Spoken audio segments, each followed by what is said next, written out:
Good morning, as all of your lovely faces start to popcorn. Give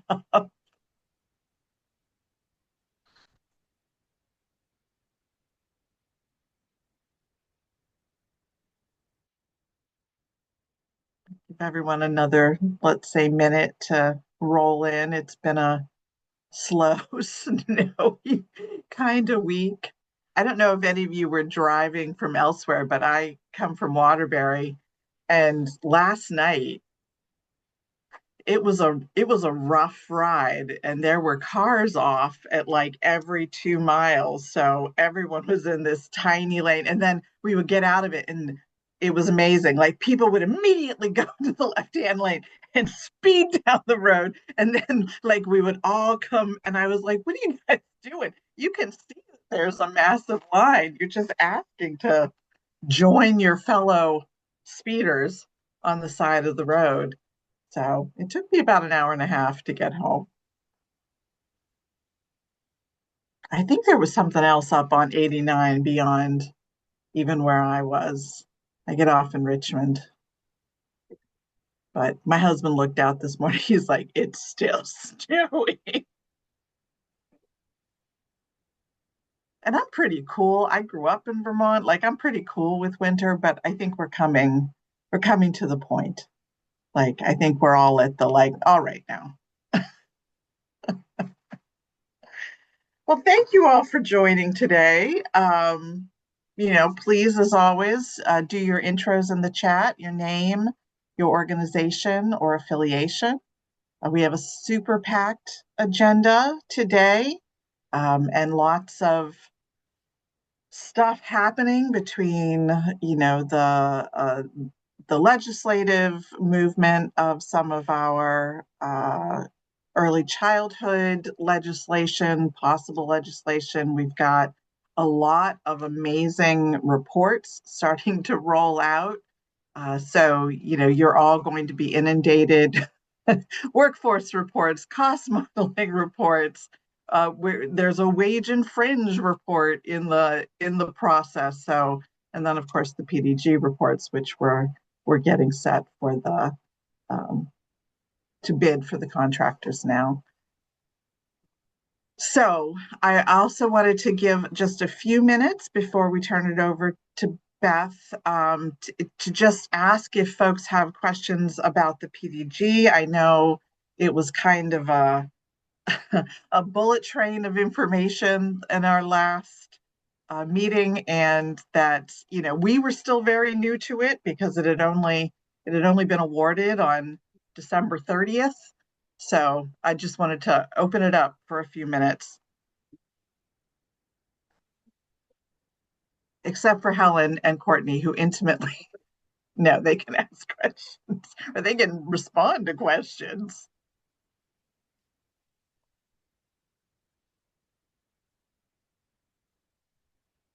I responded to a bunch on Becca's Facebook group. Thank you. Of course, thank you. I saw your email this morning. I was going to be like, no problem. While I'm off mute, I just want to say how excited I am about the influence it's going to have on our systems management. I think that's overdue and needed, and we can do it, guys. We can make movement in this. Yeah, I agree. It's a lot of work from CDD's end, and our partners, but I agree. I think that the projects all have some very logical outcomes. I think for the most part, anything that we're working with a consultant, and even in our interagency groups, we're asking for, roadmaps, plans forward, structures, not just to study, to tell us what many of us have heard or known for a long time, but like what are our steps forward? So I too am like, let's get moving. Don't tell me what I know.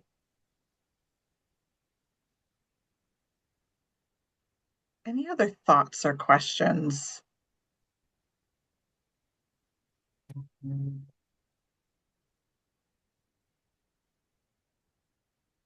Sharon, your box is green. Are you going to ask a question or make a comment? My box is green. I Yeah. didn't know that.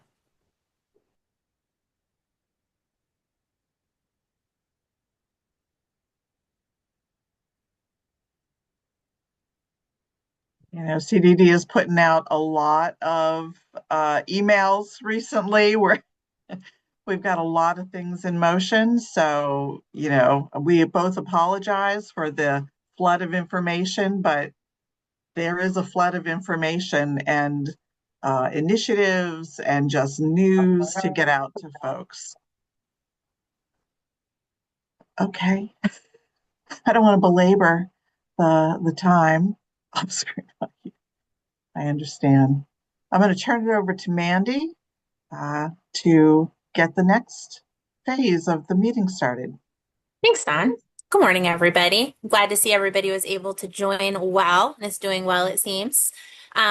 Very happy to introduce our first agenda item today. And so we're very grateful to have Beth Wallace, who's the Director of Engagement for Vermont AEYC, available to us this morning to provide a little bit of a brief information sharing and update of Bill S-206. And so without further ado, Beth, thank you for joining us, and I will hand it over to you to take it away and provide us with that information. Hello, thanks so much for the invite. I've been in and out of these meetings in the last couple of months as we've been preparing for the legislative session and then kicking off the legislative session. So good to be back. I will have to scoot after this presentation to go to a VHSA meeting. Apologies if some of this information you've heard before. Is that better? There's a little echo there, right? You've heard before, or you will hear later today or tomorrow morning. We're on a bit of a road show. We've got lots of updates to give to various stakeholder groups, each a little bit different. But so pleased to be here with you all. I'm going to share my screen. All right. And I know there are lots of other people who have been involved in this work on this screen. So Sharon, Becky, former task force members, feel free to hop in wherever you'd like. Everybody can see my screen? Thumbs up? Yeah. Okay, great. Let's get right to it. So I thought it was important for this group to ground the ECE profession bill in why we're talking about it here, right? This new Goal 3 committee.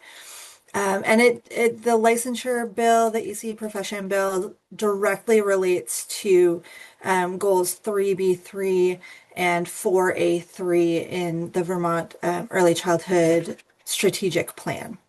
So you can see that here. And it's also directly related to the 2026 Building Bright Futures policy recommendations. So just wanted to highlight that alignment for everybody.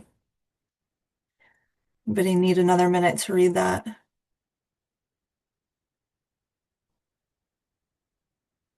I'm going to move on, but I am happy to share these slides. I know that people come to this conversation from a lot of different points, right? Some folks like Lori on this screen and others have been involved. Becky have been involved in this work for 7 years. Other folks started to hear more about it. Kelly started to hear more about it, last year when there was actually a bill introduced. And yet still we have folks who are coming to this conversation brand new, wondering what this means. So I'd like to do a little foundational knowledge here. For about 7 years, a lot of work was put into engaging the early childhood workforce around the state to, one, establish a professional identity.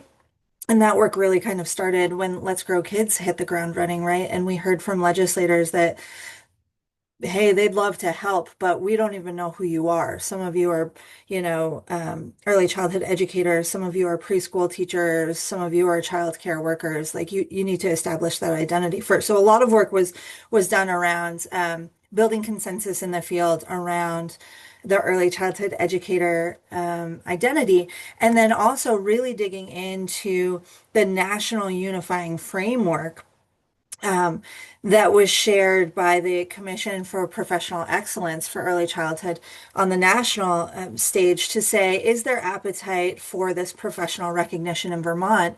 And looking at the recommendations on the national level, what really makes sense in Vermont? Because we know that, it's hard for one size to fit all. We really need to dig into what would this look like in Vermont. And so over the course of several years, this is actually an old graphic. The numbers are higher now because we continue to do this work in our current outreach, but there was public comment collected. There were surveys. There was a task force established, representative of family child care center folks, early childhood educators working in the field who dug into the three designations, requirements. They really chewed on what this would mean. They would have lots of big discussion, come back to the drawing board until they really dialed in the recommendations for Vermont. From there, the Sunrise Review application was given to the Office of Professional Regulation. That's how professions are stood up in the state of Vermont through our OPR, which is under the Secretary of State's office. And that usually happens in two ways. Either the legislature says, hey, OPR, there's this field. We think it might need to be regulated. Investigate, please, and come back with recommendations. Or you can submit your own Sunrise Review application and ask OPR to investigate the field and to come up with recommendations based on your application's recommendations. So it's getting ahead of, it's leading from the workforce rather than waiting for this entity to come down and say, oh, and this is what we think should really be happening here. So that's what happened. And then after OPR does their due diligence, and it really is due diligence, it was a little over 6 months of them doing lots of research in this very complex field. We felt a little validated at the end of that process because we, built some relationships with the folks at OPR, and they really understood how complex early childhood education is in the state and nationally. They came out with a report that agreed with all of the recommendations that were included in that Sunrise Review application. From there, OPR takes the lead and works with the legislature to introduce a bill that would recognize the profession. So again, apologies if this is redundant for some of you, but I think it's important to have that foundational knowledge. So the ACA profession bill, both that we had introduced last year and the one that's currently in the Senate now, establishes early childhood education as a regulated profession in Vermont. It's based on the recommendations from the Office of Professional Regulation, which agreed with all of our recommendations. That was again, a report that was submitted, Vermont AOIC submitted the report, but we had so many folks sign on, and I think it was like 92 pages. Does anybody remember, Becky? 92 or 93 pages of recommendations. And it makes sure that at the workforce, state, and national levels, the recommendations for an early childhood education profession are aligned. Just to make sure everybody's clear, this bill only applies to early childhood educators in center and home-based programs. We're not talking about folks who already have an AOE license. They are exempt. The AOE license counts toward this individual license. And we're not talking about public pre-K programs that are housed in the public school system. We're also not talking about trusted caregivers, those friends, family, neighbors who are caring for up to 2 families other than their own. The bill establishes 3 proposed ECE license designations. So an ECE 1 license, an ECE 2 license, which is at the associate degree, and an ECE 3 license, which is at the bachelor's degree. There was also an amendment last year to add a family child care provider legacy license. So anyone who is currently operating a family child care home, when this law goes into effect, has the opportunity to apply for a family child care provider legacy license. And as long as that individual continues to renew their license, that is in effect until they retire or choose not to renew. Questions about this piece while we're here?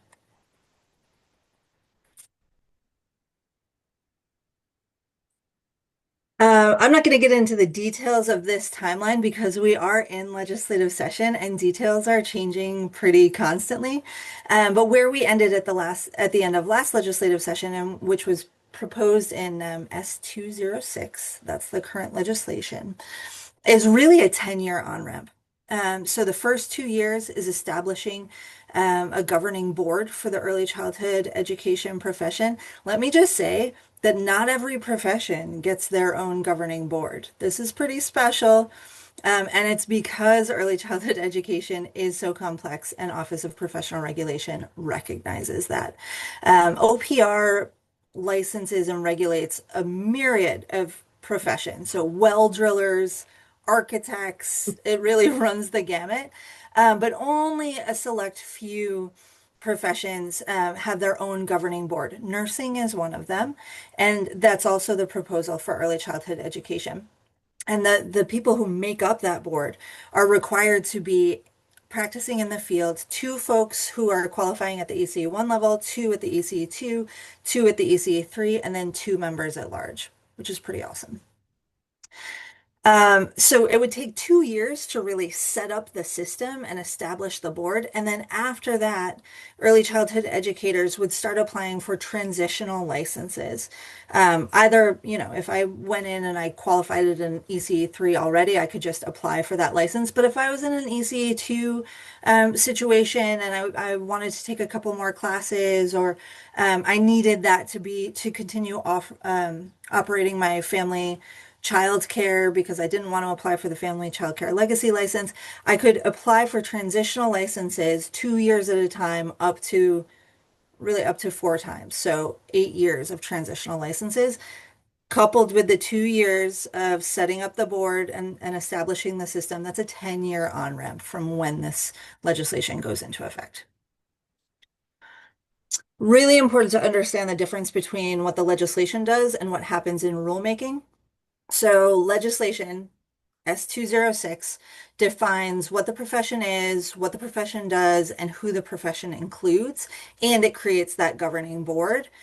But all of the nitpicky little details, like a crosswalk with Northern Lights career ladder, or which courses should count toward ECE1, those kinds of details happen during rulemaking, and it's the governing board that does the rulemaking. So we see that as really positive because it's another opportunity to advocate and influence the system. It's not like after S206 passes, we're done and we just have to live into the system that was established. This governing board, the point is that they continue to take input and deliberate over these really important rules. Okay, so coming into the now, where we're at. S206 started in the Senate Health and Welfare Committee in January. They've been taking testimony about once a week since the beginning of January, typically on Wednesdays. OPR has been communicating closely with Vermont AOIC, with CCV, with CDD and AOE, and advocates to inform proposed language with additional amendments as requested or discussed by Senate Health and Welfare. And based on that advocacy, we expect some additional transition planning to be built into the bill for lead ECEs. That's how OPR and others are talking about ECE2s, like that lead teacher role. So we'll see what happens. We just found out this morning that there is markup happening at 11 o'clock. So I know many of us will be going back to review that testimony to see what new amendments or new language might be included in the bill after today. Next up, after the bill is passed out of Senate Health and Welfare, we think it might go to Senate Gov Ops because they were the ones who really deliberated this language and passed this bill out of their committee last year, or a similar bill out of their committee last year. But at this point, it's kind of unclear whether it will go back to Senate Gov Ops. We know that it needs to go through Senate Finance and Appropriations before it can be voted on the floor of the Senate. After the bill passes the Senate, the House is looking forward to taking it up. What we know about the House is there are a lot more legislators in the House, so it's a lot more people to educate on the complexities of the early childhood system, and there are more committees that the bill will have to move through. So we're expecting House Human Services, maybe House Education. It will also have to go through the House Finance and Appropriations, just like it did in Senate. And OPR will continue to take the lead, and Vermont AUYC will continue to support early childhood educators and advocates and keep having that close communication with OPR and legislators this session. Okay, before I go into career supports, and I'm not going to give you the whole career supports presentation that I've been giving so many other folks, but I do want to highlight a couple of things. Any questions on the bill itself as it stands right now, or the process?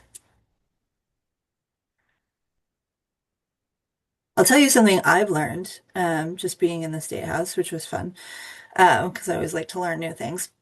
Once a bill passes out of committee, if the next committee makes an amendment to that bill, it never goes back to the original committee. Like the bill is only moving in one direction, to use Matt Levin's term or analogy. The bill is just moving in one direction. So if you're interested in how state government works, it's a fun fact for the day. All right, I'm going to keep going.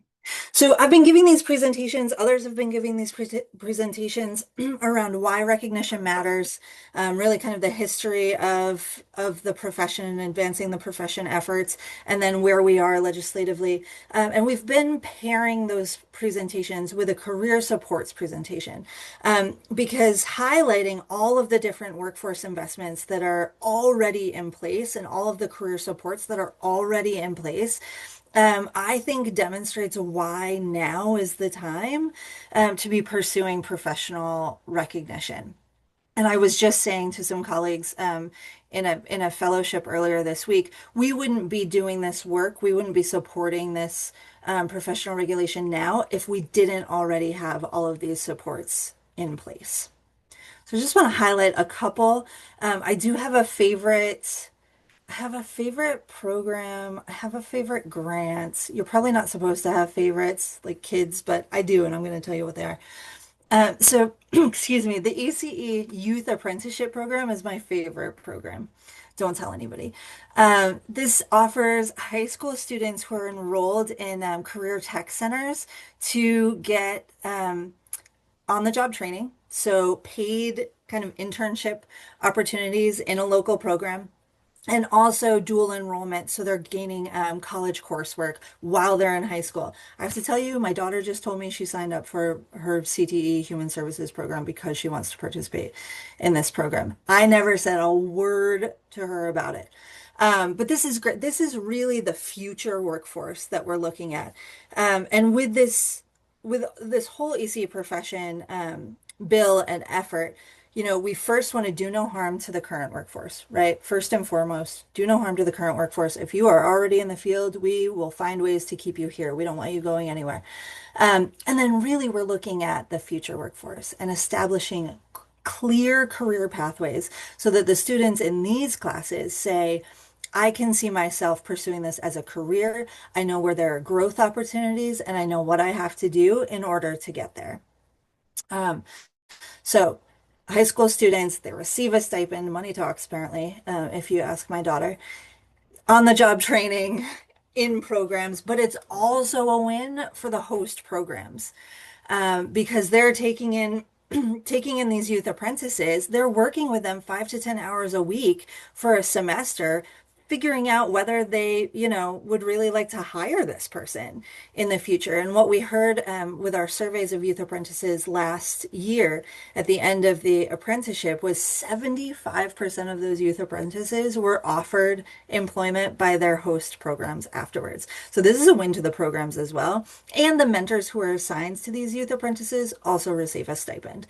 So benefits the mentors, the apprentices, and the program. This is really, it's my favorite because it's so clearly recruitment and retention. The apprenticeship program, I'm going to gloss through these because I think you all know a lot more about them. the scholarship models for teach, apprenticeship, associate degree, bachelor's degree, the licensure model. I myself benefited from the teach licensure model scholarship and the mentoring that went through it or that came with it when I pursued my adding the ECE endorsement to my AOE license. And I would have never completed that working full time with a little kiddo at home if it hadn't been for my mentor. So this is like a close second favorite program, I guess. Really want to make sure everybody knows about this hot off the presses offering. This Foundation Forward EC Scholarship Pilot is a really cool collaboration between Vermont AOIC and CCV. Vermont AOIC purchased an assessment for prior learning class through CCV and then solicited applicants from the ECE field. The great thing about this, it's a cohort model. Mandy actually could. You tell me, Mandy, if I'm selling this in the right way. Mandy's been overseeing this project, but it's a cohort model. So really meant for people who have been in the field for a while and are ready to maybe take that next step of, dipping their toes back into higher education. But we all know that that can be really intimidating, especially if you're in a class with a bunch of people from other fields, right? So by purchasing the course and making sure that it was ECE focused. I think it helps people in terms of accessibility and comfort, and also really is able to be focused on those specific credits. This kicked off January 28th. I know that the courses are on Thursday evenings. Supports include tuition, mentoring, and technology. It blew my mind when I learned that the average completer of assessment for prior learning earns 30 credits. That's a year. That's a year, an academic year of college, which is amazing. And I've talked to some other folks since who are like, I'm applying for 45 credits, right? 30 is an average.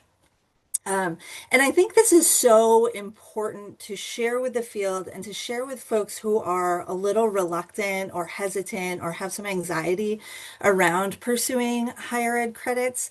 Because I keep telling everybody I'm a recovering PD junkie, right? Like when I was in the classroom, I was going to all the workshops, I was doing all the things, but it never led me anywhere. It wasn't stackable. And I could have, been applying the same amount of time and effort to credits that would be stackable and help lead to a degree. So I'm very excited about this pilot. If it's successful, we're hoping we can continue to replicate it in the future. Grants and bonuses, these are all CDD funded. I should also say apprenticeship, youth apprenticeship, also CDD funded. There's the CDA assessment fee grant, college tuition grant, which is up to $1,000 each semester. GED assessment fee and the peer review assessment fee. I should mention that AOE in recent years has waived that peer review assessment fee, but there are other costs associated with that process. And this grant is able to be applied toward offsetting those costs, which is great. All right, this is my favorite grant. This is funded by an anonymous, very generous anonymous donor. And you can see there it's for up to $1,000 to address a financial barrier to continuing higher education. And that is really vague, right? In terms of like eligibility or qualifications. Not qualifications. So it has to be toward an ECE degree or ECE classes. But the language is so vague intentionally because we know that the barriers are, it's multitudinous. A word. There's a word there. I think it should be. But we've seen people use this grant to offset and overcome a variety of barriers. One easy is technology. People might say, yeah, I'm willing to try taking another class, but I'll have to do it on my phone. Well, that's not sustainable, right? So it can be used for technology. Other folks, maybe they had already started their higher ed journey, but took a lot of time off. They had a kiddo that, whatever it was, and they owe some debt. They have some debt to that financial institution, so they can't re-enroll until they pay off that debt. This grant can be used to help offset debt. Most recently, we had a couple of folks who are family childcare owners, and they were taking ECLI for credit and said, I have to hire a substitute every time I go to ECLI. And now they're using this grant to help pay for their substitute. Could be childcare if you have to take a night course and you have kids. I mean, really, the uses are very broad, and it's my favorite grant because it's so intentionally vague. Student loan repayment assistance program, up to $4,000 per year to help offset ECE related debt. No double dipping with Teach, right? Because if you go through Teach, you shouldn't have any student loan debt. Hooray. But if you do, if you missed that boat and you wound up with student loan repayment, or I'm sorry, ECE related debt, you can apply for student loan repayment assistance program. Love this because you can apply year after year. And it's specifically meant for folks who are outside the public school system. The legislature was very intentional when, I think this was part of Act 45, when they created this program, because they recognized that public school teachers have access to other student loan repayment assistance opportunities, and they really wanted to help level the playing field. This is exciting too. The professional recognition through Northern Lights and those career ladder bonuses. If you haven't heard already, and I hope you have, accessibility has increased. I don't know. I'll go with 1,000%. We know that's not. The amounts have increased for the career ladder bonuses. The requirement around you have to have received your qualifications within the last 2 years to count for a bonus, that's gone away. And a couple of other bonuses have been added. So there are now bonuses for directors' credential levels, and there's an EI, early intervention bonus available. So this is really exciting. CDD funded again. And, you know, part of the motive behind decreasing barriers for these recognition bonuses was to get people to enter their credentials, right? Like we need to know where the workforce is at. And if they didn't have any incentive to document anything beyond what was required for their role, we were missing a lot of information. So the good news is we have seen a ton of career letter recognition bonus applications come through our house. And this is just a little snapshot of the end of fiscal year 25 and 26 to date. And this is actually probably 2 months old now at this point. And what I think is really interesting and encouraging about this is you see the majority of folks coming in at that level 3B and level 4A credential bonus, which is EC2, EC3. And then you see the next greatest number of folks coming in at that level 1 credential bonus. So they're entering the field, right? These are the folks who are just entering the field. And yeah, thank you, Dawn. Absolutely. And the latest, the latest CDD workforce report that just came out from CDD looking at 2024 saw an 8% increase in the early childhood education workforce, people working directly with children, and a 22% increase in the number of verified degrees. And I think that's directly related to opening up this recognition bonus system. So 22% increase of folks with associate, bachelor's, and master's. I'm just looking in the chat here. It looked like somebody maybe had a, oh, thanks, Becky, for that additional data. All right, questions. 112%.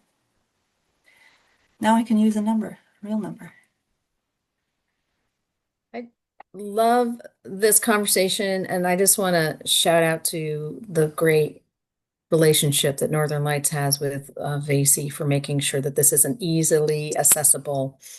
The information is out there through us. We're processing all of those all of those certificates, but then you've got to do all the processing on your end. So I just like to give a little human, flesh behind it all, because those numbers are great, but there's many people touching each and every single one of those people. And I love that we have that support here. And I love the collaboration too.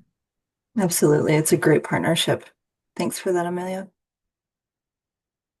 I want to take this down so that we can all see each other. But first, I would be remiss if I didn't share these ways to stay informed and get involved.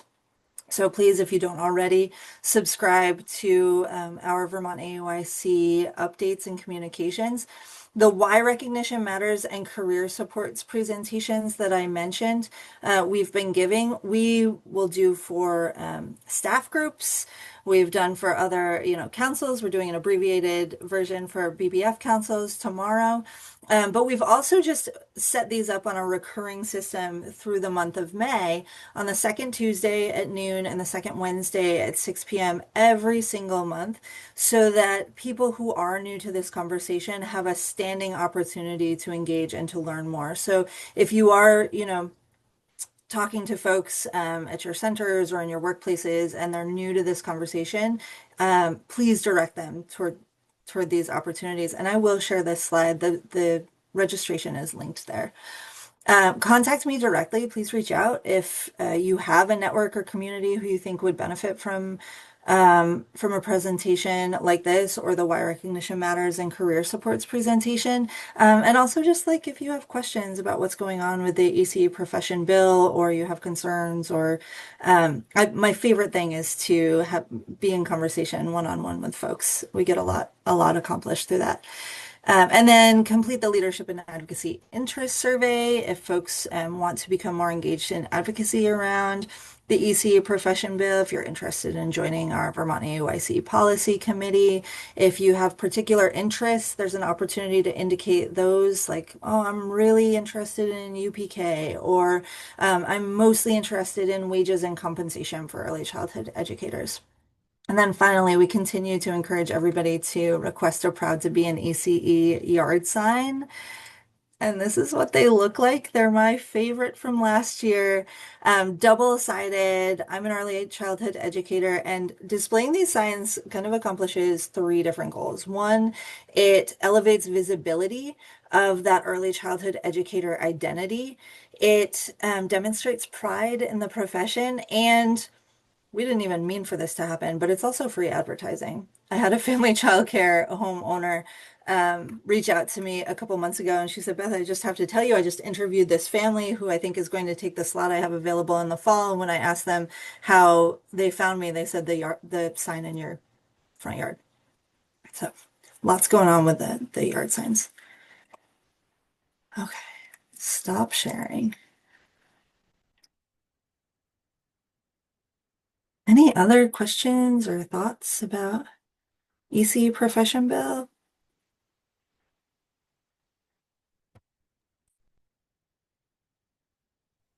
Beth, I would just say thank Oh, you. go ahead, Linda. Oh, sorry.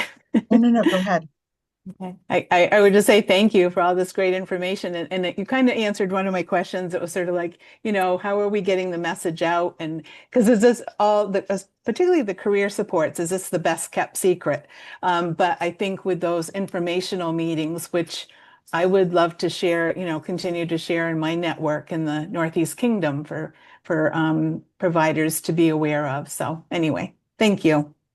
Absolutely. Thank you. And I'm meeting with our quality support specialists later today, so that they're prepared to provide these career support presentations as well. So if programs are already working with quality support specialists, they're very well knowledgeable. They're very well in tune with the programs that we offer, and are another resource for providing that information.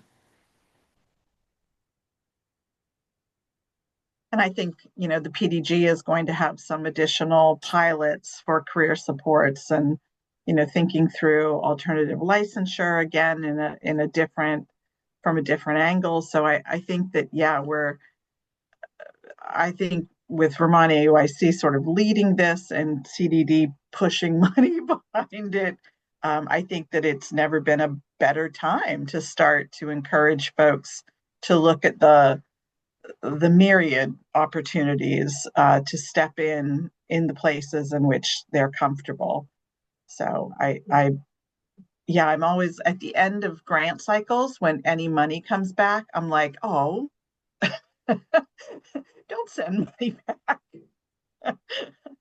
People Yeah, we are so so fortunate to have the support of Child Development Division and all of the workforce investments that have taken place over the last couple of years, also as a result of Act 76. Well, like I said earlier, I was at a Bank Street Fellowship kickoff on Monday and Tuesday. So with 14 other folks from all different states. And a couple of us were really diving into this early childhood education recognition and also wages and compensation conversation. And I was talking with someone from New York City. Their preschool educators have to have a master's degree to be certified and to be receiving like the maximum reimbursement amount for childcare, but they have none of these career supports. They don't have teach. They don't have apprenticeship. They're just told this is where you have to be, like an unfunded mandate, right? And that's true in most other states, that all of these robust supports are not, yeah, maybe they have teach or maybe they have a student loan repayment assistance program, but this this like quilt, I think about like braiding and really putting all of the resources and the supports together so that people are supported at all stages of the profession, right, is something that I think is unique and so special to Vermont, and we're very fortunate to have. But in some places it can be the best kept secret, right, Linda? So we will not stop getting the word out about all of these supports that are available. Can I tag you on that, Beth, for a minute?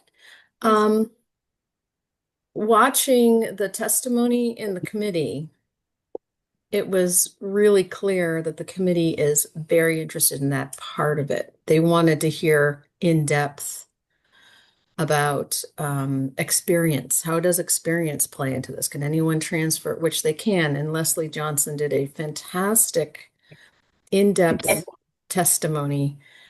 And what made it so effective is that she had been listening, right? All of us have been listening, and she distilled where they were fuzzy, right? And then in her testimony, she just targeted where they were fuzzy. And that's all of our jobs now, to identify the legislators we have relationships with and say, hey, where are you fuzzy on this? Because if we're hearing it in the committee at this point, that they are still lost at this point, you know that all the legislators in the House and in the Senate could probably hear from us saying, how can I help you understand this a little bit better? And I'm certainly going to be watching about the ECE2 changes in requirements there. It's time for us to be very, very, very chatty. Yes, and having a unified message, right? And I will put our talking points in the chat so that if you feel like you don't necessarily have the language or are a little fuzzy yourself in responding, that you have that as a resource. Always, we are very happy to support folks in having conversations with their legislators, helping to prepare folks for those conversations so that we're all on the same message, right? But able to kind of personalize our response with our own stories. Very happy to help prepare for those meetings. And also, if you're subscribing to our updates, you're getting the most recent calls to action as well. Around this is the message we need to be giving at this time to this committee, which happened with a small group last week, and was very helpful. And I'll just say the other thing that was, led to Leslie's testimony being so powerful is she's been engaged in this work for years as well. When I started at Vermont AOIC 2.5 years ago, Leslie was on the core team. Becky's on the core team. Linda's on the task, was on the task force. We have so many people who have been really knee deep in this, this conversation and this work for so long, that we have people who know what they're talking about. And I think it speaks to the fact that this isn't something that just on a whim, we're rushing into as a state. There is a strong foundation. We're not hearing questions really that we haven't heard before. And what's interesting is people who are new to the conversation ask questions that the task force and the people who were responding to those community focus groups wrestled with 5 years ago. So you can see people's kind of journey along understanding and how the solutions have been drafted, which I think is encouraging. There's not been anything that we have heard that's like, whoa, nobody thought of that before. Becky, were you going to add something or no? Okay. Well, thank you, Beth. I have to say that Ray Garofano is my representative, so I feel pretty certain that she is solid with my opinion as her constituent. But I absolutely, I would suggest or encourage all of you to be getting in touch with your legislators. It is our direct line into our government and the processes thereof. So, well, you're lucky, Dawn, that you've got Ray because she works in CDD. I am married to my legislator, and so I must talk to him and remind him of things a lot. But he's good. He's solid. We're all good in that. But I must say that I email her from my personal account to her legislative account. So we are both very clear on where our professional boundaries are. So I'm sorry, I got no boundaries with mine. It's just, okay. Well, you can't. Get in line, or I'm not making, whatever. Well, again, Beth, thank you for that presentation. I know you've got to shuffle off to the next part of your day. So again, thank you. And yeah, absolutely. If you can share those slides, that would be great. Anna can coordinate that for folks to be able to access if so desired. Thank you for the opportunity, folks. See you soon. Thanks, Beth. So now I'm going to move us to the next portion of our agenda, which is the cost modeling report that was recently completed and is a fascinating read if you have not read it and you really like sort of details about percentages and what is and what could be, which I confess that I do like that. So we've invited Ellen here from First Children's Finance National to talk about the report. She was one of the authors of the report and worked closely with CDD on the data. So Ellen, please take it away. Thank you. Good morning. Thank you so much for having me. Excited to be here and share a little bit about our cost modeling work in the last year. So as Dawn shared, I'm with First Children's Finance. I'm on our systems team, so we've worked closely with the Vermont team at First Children's Finance, and I'm grateful for their input, and you'll see it throughout this work, but sit in a slightly different place than the organization, so just share that for context. I'm going to try to start with a kind of brief overview of kind of what we did for our cost modeling work, and then we'll jump into kind of results and what we've learned. I'm going to first start with some grounding on kind of what cost modeling is and isn't. The nature of talking about cost modeling is that we're using the words like price and cost to mean two distinct things, and recognize that that isn't always the way we use those two words, often used interchangeably as we talk. But as we talk today in our conversation in cost modeling, when we talk about price, we're talking about the price of care is the tuition that families are charged on a private market. So this is the tuition that families pay. But as we talk today about the cost of care, we're talking about the kind of value of all of the resources required to deliver childcare services. So that includes things like salaries, rent, utilities, equipment costs, insurance, all of those kind of things that go into operating a childcare business. Sometimes we know that the price of care covers the cost of care, but we know that in many cases, families can't afford to pay that true cost of care. And we know that childcare programs are creative and resourceful in managing that like dynamic and revenue constraints in really diverse and creative ways. And some of that is wonderful, and some of that is really challenging for the sustainability of the field overall. So some of those things like paying lower wages for staff or not paying themselves for family childcare providers really limits the sustainability of the field. So one of the kind of goals of cost modeling is really to take a look at understanding like what does it actually cost to provide care, to begin to kind of make sure that there's revenue available to support that full cost of care. I think historically subsidy rates have been set based on that price data, which we know kind of bakes into the funding available, that dynamic of the broken market. So while CDD hasn't kind of shifted to a full formal alternative methodology as part of their CCDF plan, the state has used cost modeling data to inform subsidy rate setting.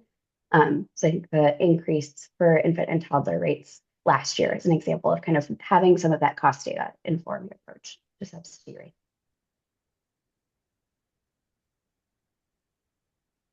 Just kind of quick overview of our cost modeling process. So this is an update of Vermont's cost model. So we started by taking some time to look at previous work and really dig in. FCF completed the update of Vermont's cost model last year, but it was on a pretty short timeline. So we had used a lot of the kind of assumptions from previous cost modeling work, including the 2023 Rand ECE financing study, and then some other previous cost modeling that was associated with the Blue Ribbon Commission work. So we started by taking some time to really take a step back, look at those previous models and the assumptions that went into them, and identify some places where we really wanted to explore the realities of Vermont childcare businesses. And we really had a goal of this model update better reflecting the experiences and unique realities of programs in Vermont. Informed by that, we met with folks at CDD, the FCF Vermont team, UPK staff at CDD and AOE, CDD STARS team. Many of you on this call have talked with us over the course of our cost modeling update, and we're grateful for your time and input as we went. And we're really trying to understand is there data available in the field that we should inform, that should inform this cost model, but also kind of checking in on some of those assumptions that went into the model. And then also met with partners along the way as we put all of that together into a cost model. Some of the things that came from that process was a shift to smaller center sizes. So I'll walk through exactly what that enrollment picture looked like, but the previous modeling had center sizes that felt a little disconnected from the experience of most childcare centers in Vermont. Again, part of the nature of cost modeling is you're making assumptions about what the modeled program looks like. And so we tried to balance both modeling the current experience of programs with modeling some kind of goals or priorities that CDD had for the field. So one example of that was prioritizing enrollment of all age groups within the model. So you'll see that as we look at the enrollment structure in just a moment. But that was really a goal of a family in this model program could enter and stay enrolled throughout their child's first 5 years. One thing I didn't say earlier that I should have was we're really looking at modeling a high quality program as defined by a level 5 program in STARS. And so really thinking about what are all of the things that go into operating a high quality program, and that relationship and continuity of care was a piece that felt like a value for CDD. We've also included school age enrollment in the model. So that's part-time during the school year and full-time in the summer, which you'll see as we move forward. And we recognize that particularly for small centers, that level of infant, toddler, or school year enrollment may not be aligned with typical practice, but again, with that kind of balance of current practice and the goals for the field. We also included family childcare home wages and benefits as a cost in the model. So we recognize that many family childcare providers are entrepreneurs who are making independent choices about how they pay themselves and access benefits. And many people think of their net revenue as their what is left over at the end of the day as their kind of wage. We included this as a cost in the model to make sure that when we got to a per child cost that came out, that it reflected adequate compensation and benefits for family childcare providers. And then we modeled both the current wages of the field and, as we talked about, folks are being trying to be resourceful in managing their operations with limited revenue. And we know that one of the ways that that can show up is wages, lower wages or limited benefits for the workforce. So we also modeled a scenario where we looked at kind of aspirational wages for the workforce. So if we think about kind of what we hope folks are able to earn, what would that cost and how does that compare to current available revenue? That aspirational wage pictures I'll talk about in a moment, I'll show you those wages, was informed by the minimum compensation standards that the Vermont AUIC work group put up as part of the Recognizing the Profession work. So again, you can see this is the kind of shift of those new center size pictures. So we have a small center that's operating 2 mixed age classrooms. And then a medium center that's operating 3 classrooms with that like kind of half school age class, and then a large center at 7, and that translates to this kind of full enrollment picture. So this was a big shift from the previous cost modeling report where a small center was 51 children, and that medium center was 102. So limit some comparability year over year. Felt like that was worth losing the comparability to be able to better reflect the kind of experience of programs operating in Vermont today. We modeled the small and large family childcare home. That small family childcare home is a registered family childcare home, and the large is a licensed. And then given the kind of work of this group, just wanted to highlight some of the wage assumptions that went into the model as well.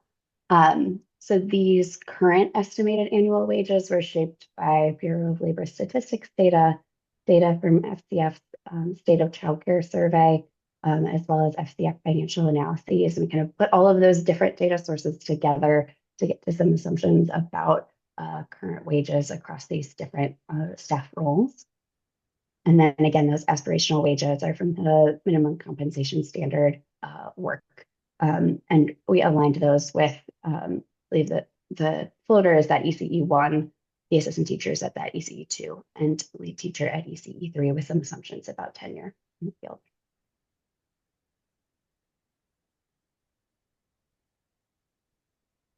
And then again, those assumptions for family childcare providers.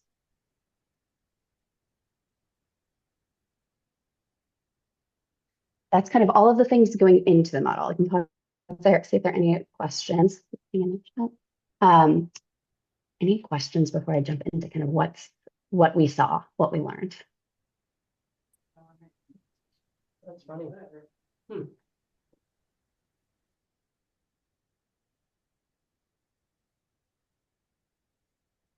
Thank you. And so the wages benefits were included in the model, but that wage that you're seeing on this slide does not include the benefits cost. That was an additional cost in addition to those wages.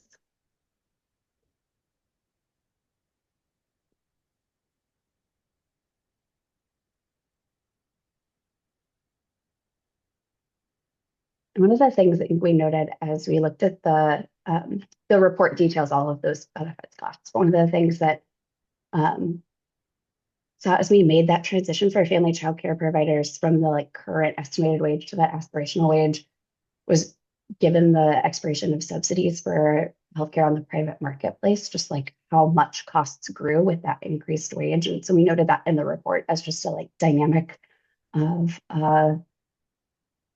all of this work, but just the relationship between wages and benefits and what people are able to access for themselves. Know that the dynamics of benefit cliffs are real in many different ways for folks.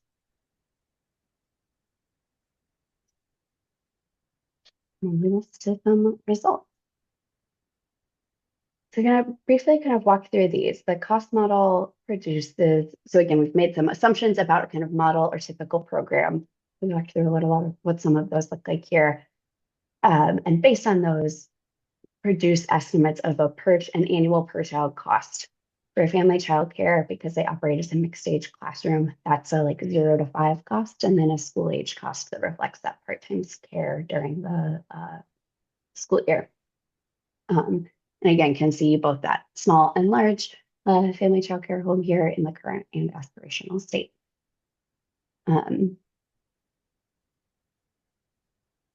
and then can see what that looks like for centers here as well.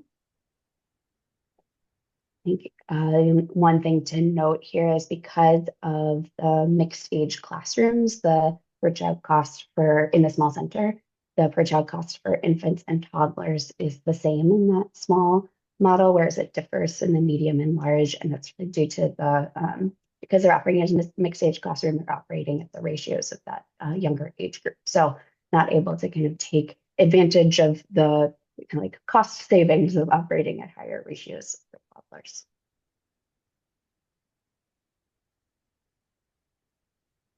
The other kind of piece that the model produces is some information on the net revenue of the program. So I think it's helpful to kind of take those two pieces of information together or to understand them in relationship with each other.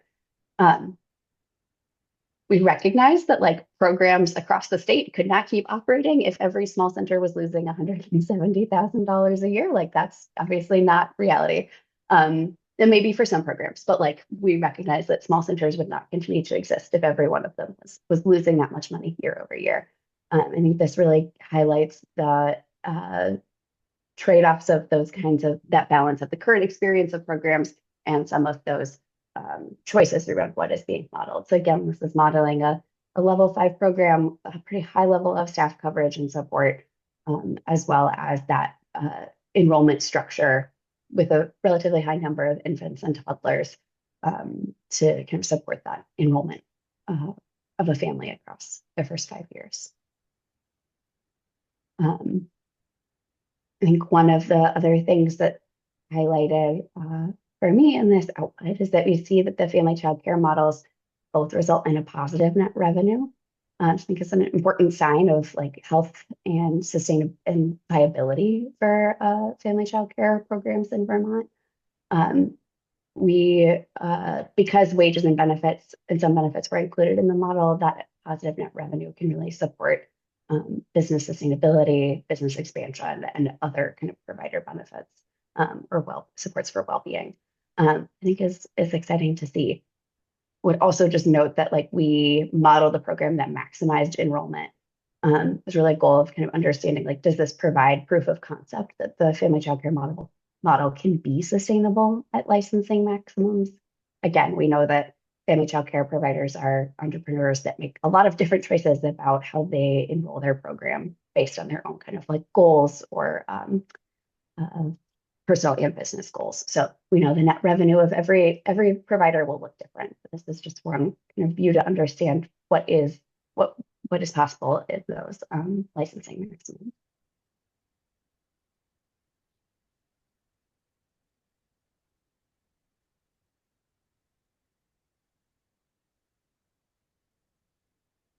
One of the other pieces we looked at was how current CCFAP rates compared to the per child cost of care. And I think the slide illustrates the difference between current weekly rates and like taking that annual cost of care into a weekly cost of care.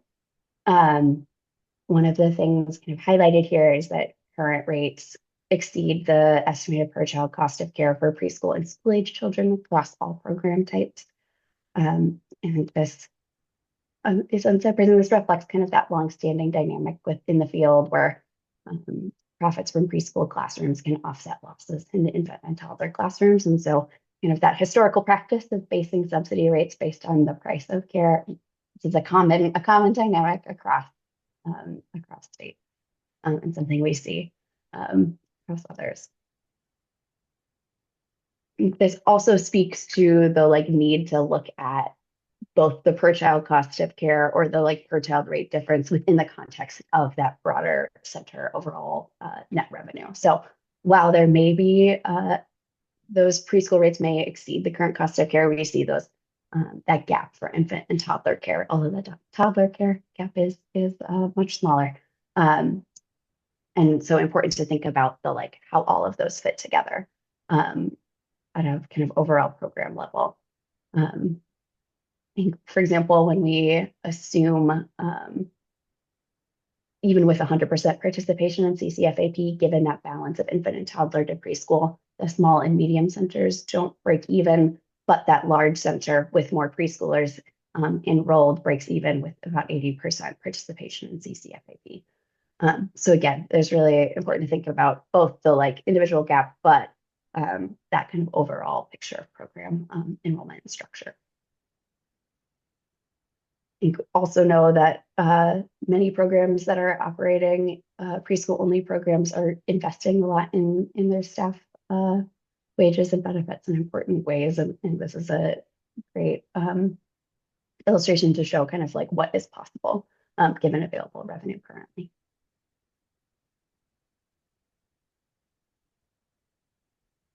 Any questions here?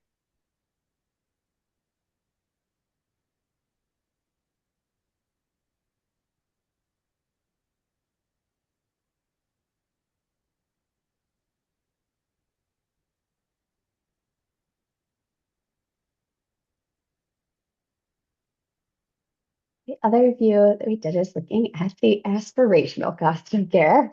So this is again with those aspirational wages and benefits for the workforce. I think what you can see here, or the things that I see here are, and again, this is that weekly rates and the weekly cost of care. That gap for caring for between rates and caring for the price of care, or excuse me, cost of care for caring for infants and toddlers is large. And I think it really speaks to the need for like creative and broader solutions to address the costs and needs of infant care in the state. I think this could include a lot of different things, but I think speaks to the like limitations of the CCFAP rates as the only solution to addressing infant care.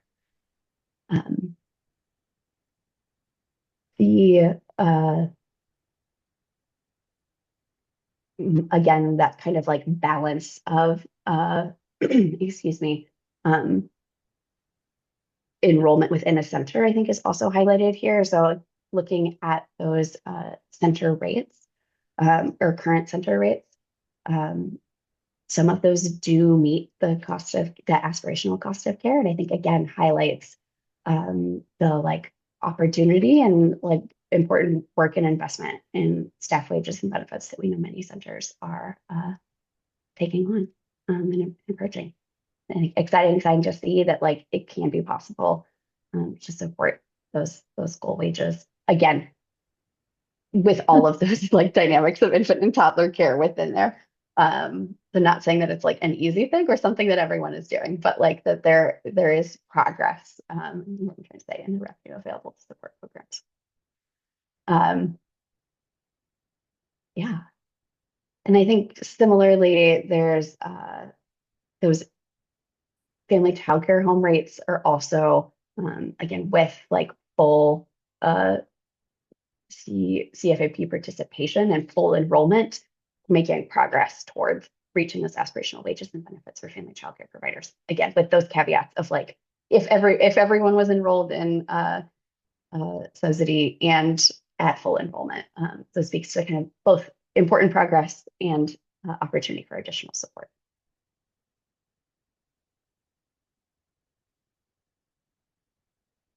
And these are all things that I've already said, but I think some of the big takeaways we had as we went through this cost modeling process is just the like importance of looking at all of those results and findings together and in context, and not just looking at that like gap between a per child cost of care and rates, but thinking about what does that mean at the overall program level? Like what does that mean for how a program is managing their budget and revenue?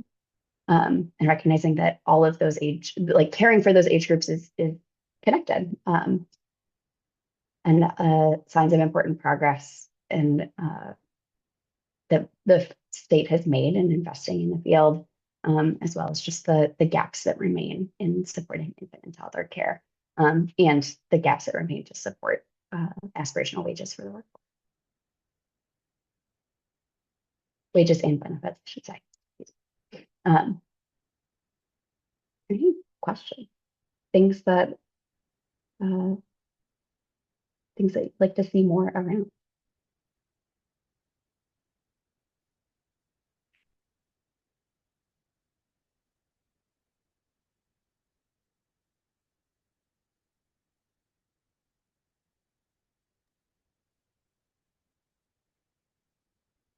Ellen, for me, when I read this, especially with some of the discussions that have been happening statewide and some interviews I've seen, and though there's still not enough infant care, which absolutely we do not have enough infant care. When I look at some of this cost modeling, however, I see very clearly that infant care, from a business perspective, currently is a losing proposition. In order to make a profit, which is what businesses should do for a lot of reasons, good reasons, like staff wages, that it's not an easy solution of just opening more infant spots, just building more infant spots. It's really a systemic looking at, it's not just number of spots, it's sort of the entire financial picture. And so, as a former director, I always knew that my preschool wing was more or less completely floating my infant toddler wing, because I was losing money constantly. So it was like I was doing a public good by Totally. by having those rooms open. So I think that's important. It's an important part of our discussion when talking about the lack of infant care, is that it's more than just slots available, that this is a really complex economic picture. And if we want sustainability in this system, that we really need to take all of those things into account. And I'll also say that if you take 4-year-olds out of these centers, you are going to sink the entire business, because it's those children with more appropriate ratios, and Anna knows my feeling on it's regulations. It can't work, that's the system is too fragile. And I'll stop talking. Yeah, no, absolutely.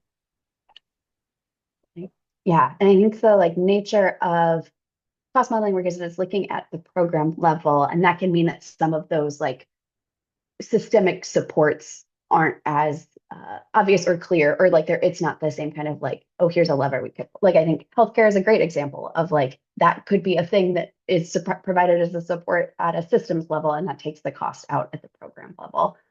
So I think there's opportunity to look both at the what does this look like for an individual program, but also the system more broadly.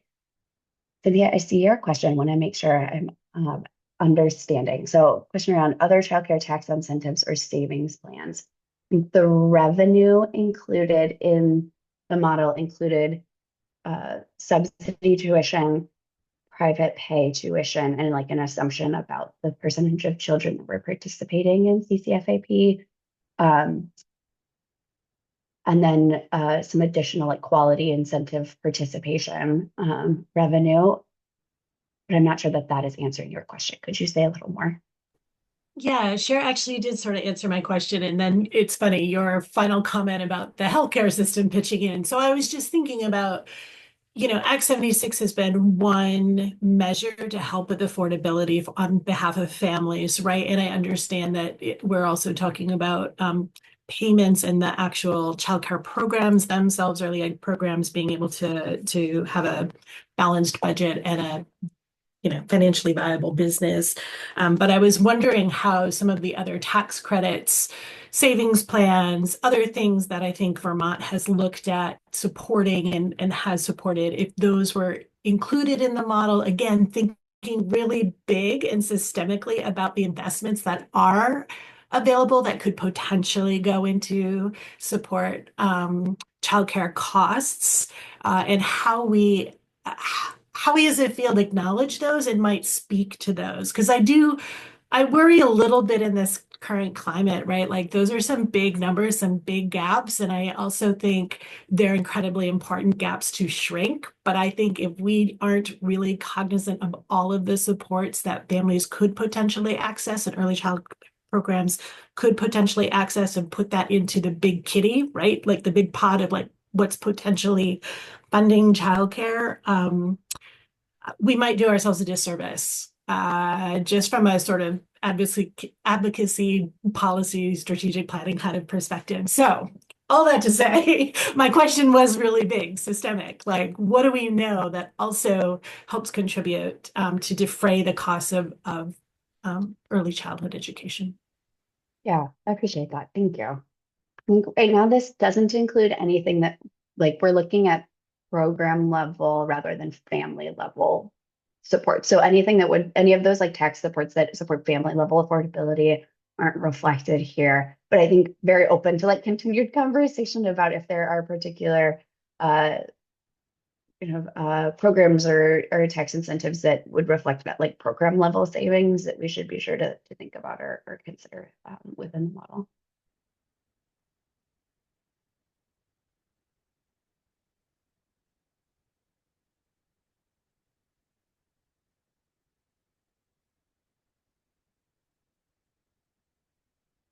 Like reactions, questions.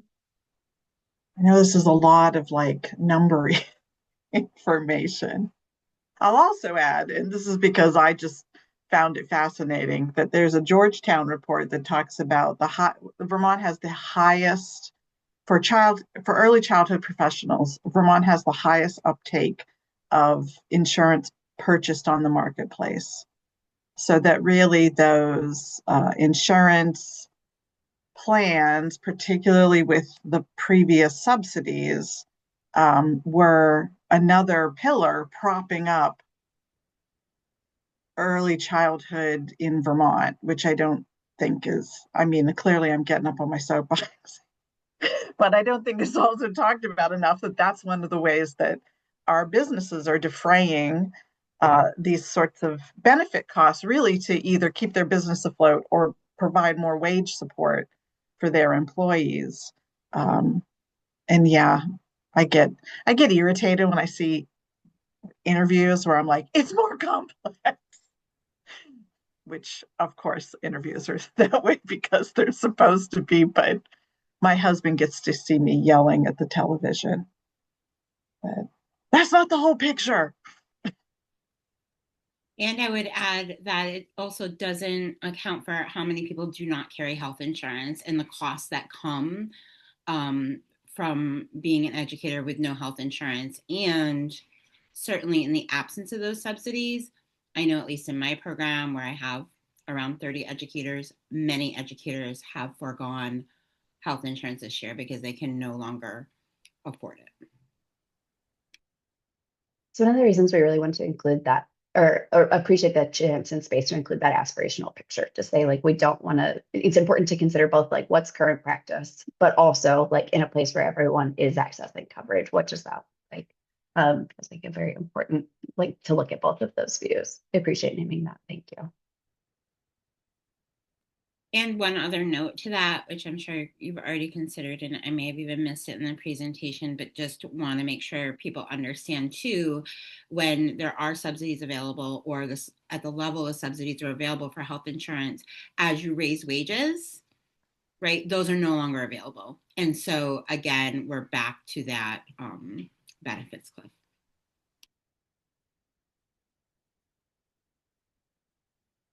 Thank you. Yeah, Lori, and this all then ties into the sustainability of people staying in the profession. You know, if you have a family or even yourself, like I mean, I can't, as all of us know who were early childhood professionals in classrooms, I mean, I caught every disease under the sun. So we almost lost a few people this year because of the increase in health insurance and people. Well, we did lose some people because they needed to go somewhere where there was health insurance, and others our board were a nonprofit. So our board responded by putting in something called an ICRA for people who had been at our program for 8 years or more so they could get partial reimbursement for some of their health insurance premiums. And that's how we kept a few educators from not needing to move on. But it's like a real thing. Like it's probably the biggest issue we're facing this year with retention at our program.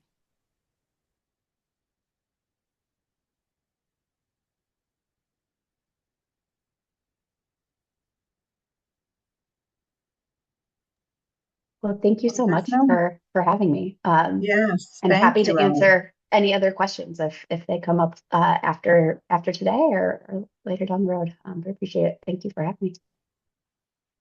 Thank you, Ellen. This is great. I know I was, as I said, I was very excited when I read the support, not because I was excited that people aren't making profits, but that, it was so clearly laid out, I think. And as we go forward with advocacy and sharing knowledge with our uh, communities, this is one of those easily visual you have a nice visual to talk about the what it costs to really provide high quality care and what it costs to address our workforce shortage and it that the solution isn't just more slots. Okay, I'll get off my soapbox. Well, okay, again, thank you, Ellen. Anna, I think I'm going to turn it over to you for the next part. Pardon me, I'm about to cough. Sure. Thanks, Don. So we wanted to just make it's been a while since we've kind of made time and space during our meetings for folks to share updates and announcements about their own organization's work that relates to Goal 3 and ELD. Um, so I imagine that as people talk, I will think of BBF related announcements to share, but I'm going to start by just kind of handing it over to anyone who has information that this group would benefit from hearing about. And I'm happy to kind of share any links or notes in the email after today's meeting if people share resources.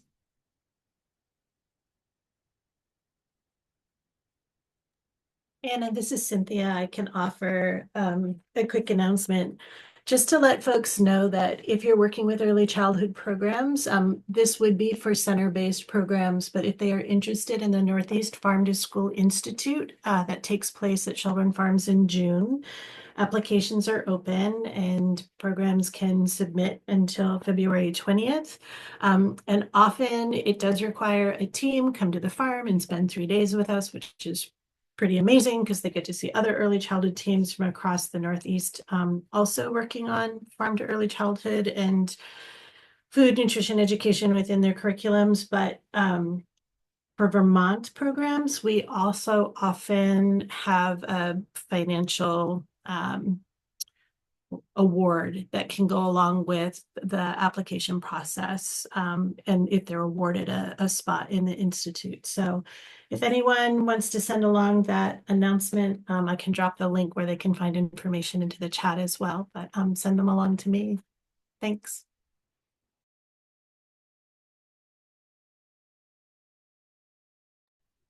I'm not seeing anyone from AOE.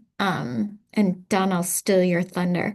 As a CDD person on the call, the Vermont Kindergarten Conference registration is open. And I know from all the hype that they are telling people to register soon and early and get your first choice.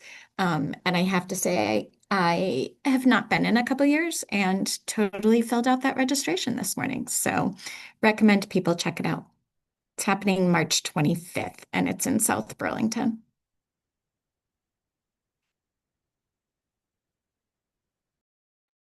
I can make a brief announcement. The new fundamentals is had a successful pilot in the fall.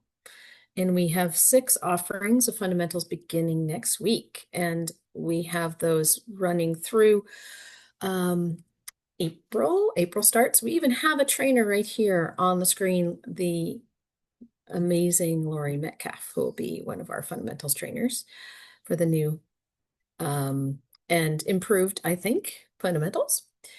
What I want to announce is that we have openings still. I don't remember, Becky, whether it was good. There's some It was a solid good number of amount. openings for the session that starts in April. Yeah, thank you for being so succinct. That's why Becky works with me. She speaks succinctly. So I just want to let you know that that is still available if you know anybody who's looking for that.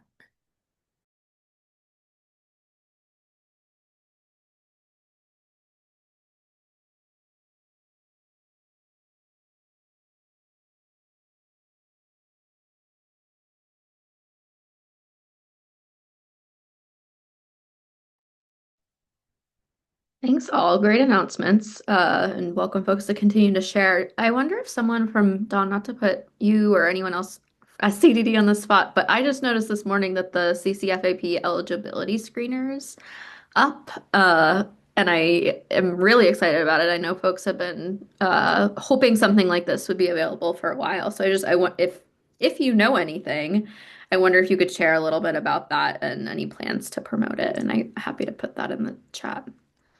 What I know, I didn't realize it had gone up. I knew it was in process with the data team and Emily Hazard's team.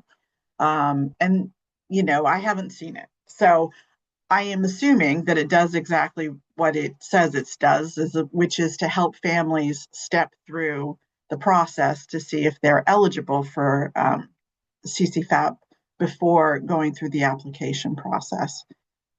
Did I? I'm sorry, I don't know. No, it's okay. Yeah, Probably in my email.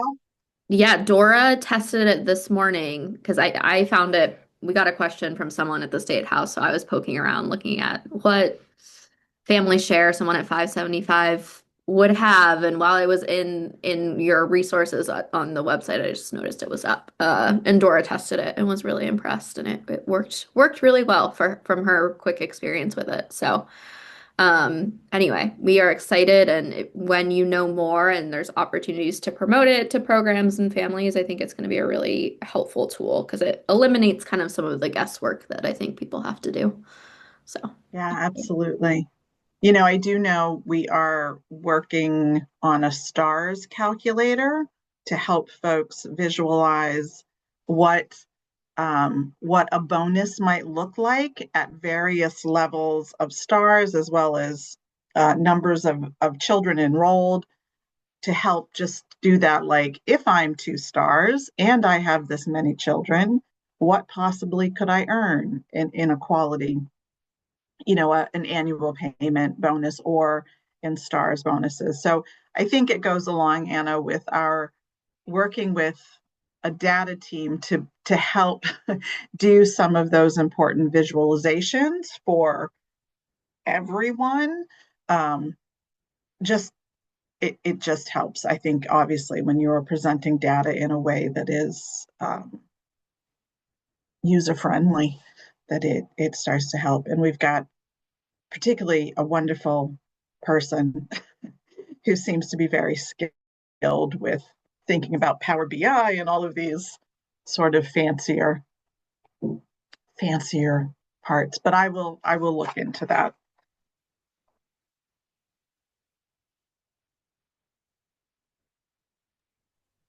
awesome. Thanks, Dawn. I think the only other BBF thing I will share is an invite is going out very soon for our February State Advisory Council meeting. The agenda is largely what we planned on doing in January, but it was the day of one of the big storms we've gotten this winter. So it was postponed. And that's another opportunity. I know Dawn kind of addressed PDG a little bit at the top, but that's another opportunity to hear Janet and Morgan Crossman talk a little bit more about the Preschool Development Grant 2026 and kind of activities that are planned and what to expect in the coming months related to that. We'll also be sharing some information about this previous round from preschool development grant of Vermont Early Childhood Fund grants and kind of the programs and priorities that those supported. So invite coming very soon. I would put it in the chat, but I don't think it's up yet. That SAC, Helen, is a great question. It's not next Monday, it's the Monday after, and my calendar isn't loading, but the 23rd at 1:30 is the next State Advisory Council meeting. I don't know if any of my I'll back up to the CCFAP. The PDG does include parent education materials around CCFAP, so we are going to be developing some more robust parent education materials, media for programs. So that is another way we're planning to try to do some various outreach for families to learn more. Sorry, Anna, I stepped on you as you were talking. Not a worry. That was helpful. Thank you. Any other updates from folks, announcements? Any BBF team members have other things I'm not thinking of that they want to share?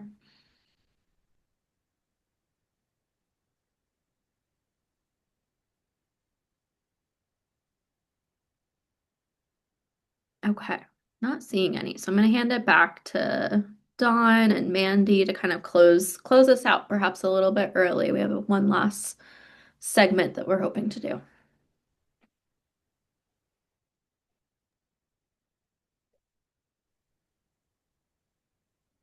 John and I are we're practicing through this part of the joint facilitation process. So thanks for being patient with our pause as we work through this. But last on the agenda for today, we were hoping to kind of end of meeting pulse for pattern spotting. And so the questions are right there in the agenda, but really looking for the group to take some time with us to think about identifying any bright spots, challenges, systems gaps, anything that came up today. I know that I was taking my own notes, which I can certainly share, but hopeful to hear from the team and group here first.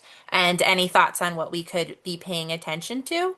Anything that comes through today is going to be really helpful for us in planning really meaningful agendas through the future and helping us to track the goals as we continue through this work. So I'll open up to you guys first, but any thoughts? Or questions as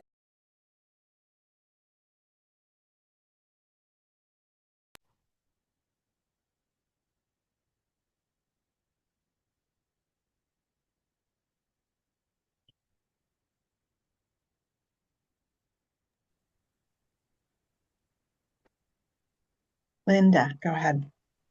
Just I wanted to just say about the bright spots for me today was was Beth's presentation, Vermont AEYC, particularly around the career supports. It's out.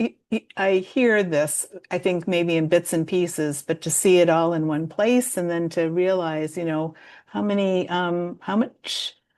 how many supports we do have for the profession. So anyway, and then just trying to think about how to put that all together in a concise format to get that out to people, just to make sure that people are aware of all these great supports. So that was that was a bright spot. And then was it challenges, just the gaps about the data on the presentation on the data for running programs. And I'm just like, what are the incentives to start a program these days? So I know we're in a position where in Vermont we do have those many more supports for programs, but I guess it just at first glance it was just a little discouraging to me. I'm like, oh my goodness, we need more programs, but how do we? Yeah, it was just kind of very for me, just like, oh my gosh, just seeing those numbers. So anyway, good information all around. Thank you. Thanks, Linda. And I know when I look at that data, I definitely have that but on the other hand, I look at that data and think, we have a teaching tool. Like this is why we have a visual that can really show legislators, donors, that this is why it's not a simple fix, but it is a fixable thing. It's just going to take some more time, and it's not $100,000 to throw in an initiative. So yeah, take hope. Definitely. Yeah. Cynthia. Thanks, Don. Just deep appreciation again for all of the presentations. And I think the cost modeling it's really nice to see that updated, even though it's a little scary, but I think it's really, really helpful to think about. One of the things that's on my mind more recently, and I'm just curious about how this group might either collect data or hear from early childhood programs, but I'm really thinking about throughout Goal 3, how to meet family and child needs, especially in this time of immigration reform. And you can't see me, but I'm using air quotes. But thinking about child safety, thinking about fear of ICE, thinking about families and young children that could be impacted in Vermont. And is there anything that this group might be able to do proactively to think about that and at least track that through goal 3? I think for the next several years, this could be a challenging area. And I think early childhood programs, at least if I were still a director, I would want some support around this. And I would want it to feel consistent between what schools are doing and what early childhood programs are doing. So I'm just curious if there's a way to think about that. And is this the right goal? Is this the right committee to do that?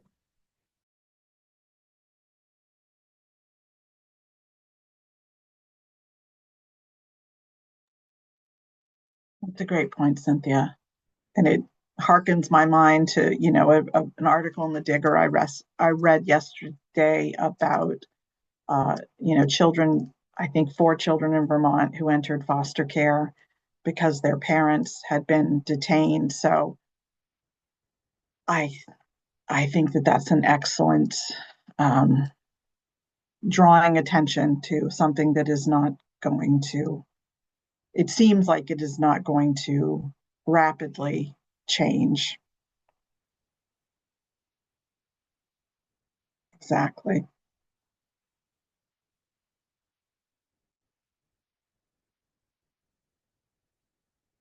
Any other bright spots in folks' worlds? Maybe you have a garage and you haven't had to dig out your car.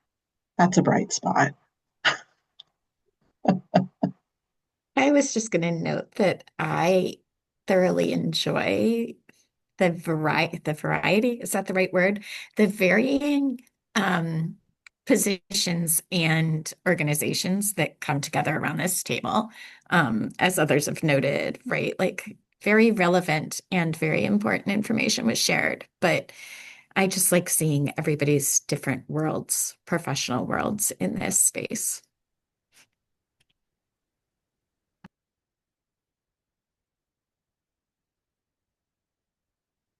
Yeah, Becca, talk about a career ladder, right? you've got, you've got folks who have come to early childhood in a variety of paths and a variety of roles. Yeah, this is what I think about when I think about, the next level of career ladder, where how do folks how do folks move into these? I used to say to my students, like, if you have an education degree, there's really no end to what you could do. Like it's just such a transferable degree, but that's an aside.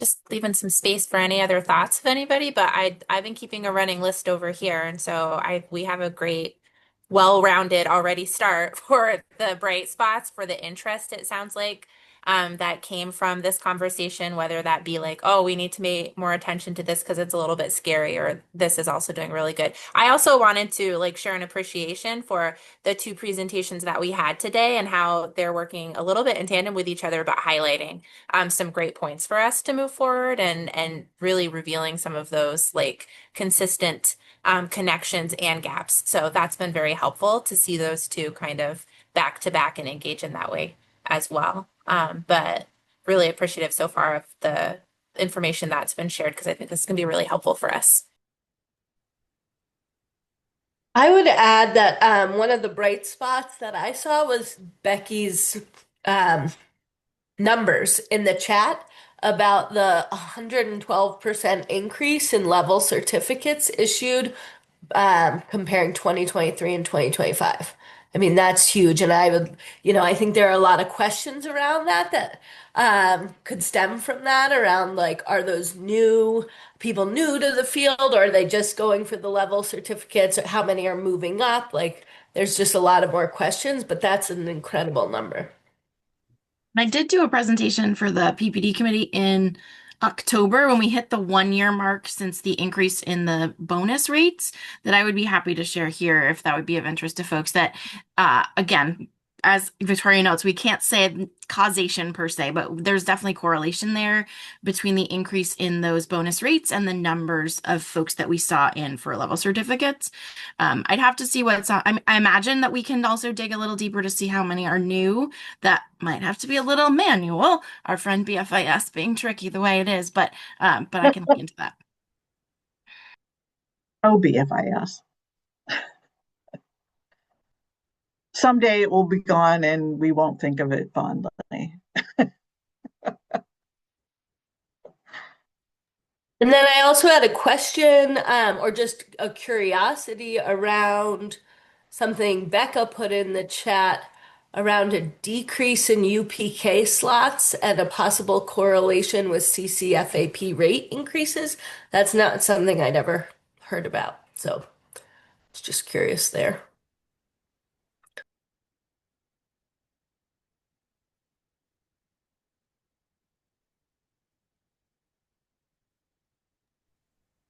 I was playing chicken with Becca to see if she would take this one. I would say it's a great question.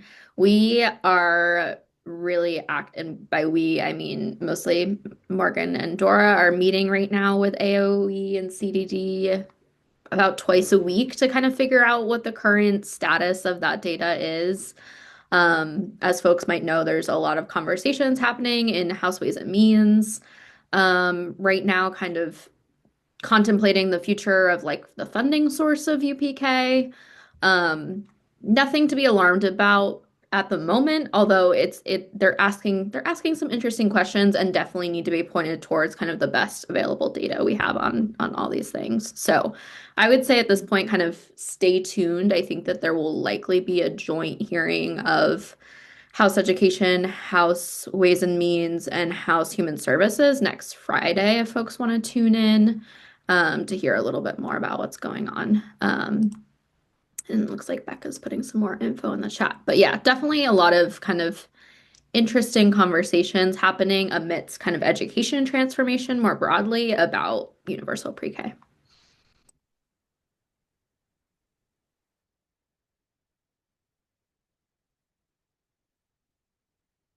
I will share that CDD, I can't tell you exactly what yet because we haven't made the announcement, but there is a very exciting conference opportunity that will be coming down the road in Vermont. But I think, Helen, do you know what date we have I can't remember what date we have the announcement set for. Be on the lookout for a very exciting. No, Helen?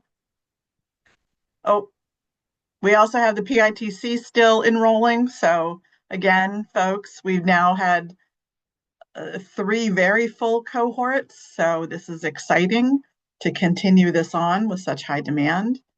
That is definitely a bright spot. Whenever I see the echo of they come to my email and Helen's email. So we get like, there's another application, which thrills me.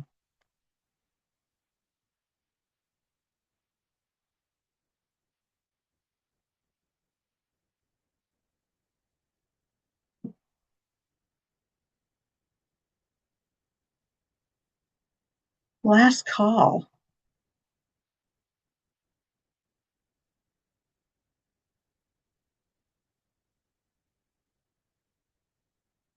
Spring will come again, my friends. Spring will come again. On your quick side anecdote thought about the garage just made me chuckle a little bit, like the bright spot. If you ever, I don't have a garage, and so I spent a significant amount of time digging myself out yesterday. I have a really long driveway, but I will say my bright spot to that was the ability to just lay in the snow at regular intervals when I became winded and just appreciating a little bit of the snow hugging me. And so unrelated, but a bright spot that you brought forward with me since we're winding down, that's been in my brain.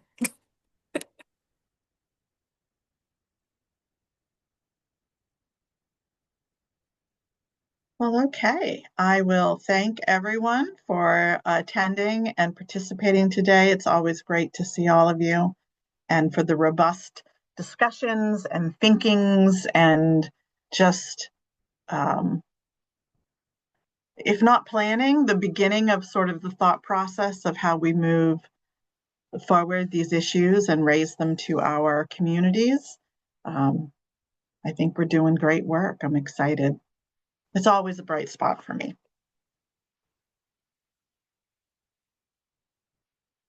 Well, thank you.